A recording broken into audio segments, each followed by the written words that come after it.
Kota tanpa buku. Pernahkah kau ke toko buku, perpustakaan, atau taman bacaan? Tidakkah kau merasa istimewa ketika berada di dalamnya? Di sekelilingmu ada berbagai toko dari dunia nyata dan khayal. Tempat yang pernah kau kunjungi dan yang belum. Informasi dan cerita dari masa lalu, masa kini, dan masa depan. Semua berpadu, semua berada dalam genggamanmu. Saat berada di antara buku, tidakkah kau merasa seperti raja dan ratu? Ruang dan waktu seolah menyatu tanpa batas. Kau bisa terbang melintasi sekat negara dan melewati berbagai zaman.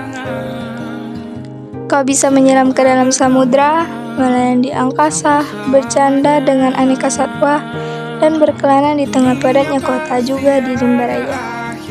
Kau tahu, buku adalah jendela dunia, kunci pengetahuan dan pintu wawasan.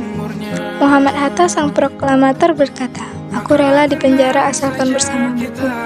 Karena dengan buku, aku bebas." Melalui buku, manusia terbebas dari ketidaktahuan. Tempat-tempat yang dipenuhi buku adalah harapan berkembangnya pengetahuan dan wawasan. Apa jadinya jika kota tanpa buku? Pantaskah dia disebut kota? Di kota itu, mungkin ada kabar dari sumber lain, dari koran, televisi, atau internet. Mungkin informasi dan cerita datang dari cerita nenek moyang, bagai dongeng-dongeng sebelum tidur.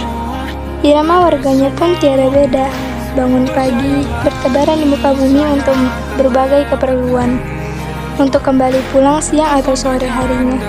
Setelah itu, mereka berangkat tidur dan memulai lagi hari berikutnya. Semua serupa. Di kota itu, mungkin ada bangunan bernama perpustakaan. Di dalamnya, buku-buku berderet dalam rak yang tak terjamah. Tiada tangan meraih dan membuka halaman demi halaman dengan sukacita. Mungkin juga ada tumpukan buku di sudut-sudut sekolah yang sepi dan berdebu. Jarang dikunjungi, jarang dibaca. Buku-buku di sana terongak tanpa nyawa. Bagaimana dengan kotamu? Mungkin kau tinggal di tengah kota yang megah, atau di gang sempit di desa terpencil, di sisi pesisir, atau di kaki gunung. Adakah perpustakaan, taman bacaan, atau toko buku di dekat rumahmu? Jika ada, apakah tempat itu menjadi wadah berkumpulnya anak-anak dan warga, menjadi pusat berkembangnya wawasan dan pengetahuan, atau hanya menjadi pajangan? Maukah kau menjadi orang yang menghidupkannya?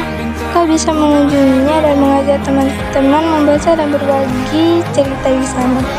Jadikan tempat itu sumber kegembiraan dan pengetahuan. Jika tempat itu belum ada, maukah kau menjadi orang yang mulai menghadirkannya?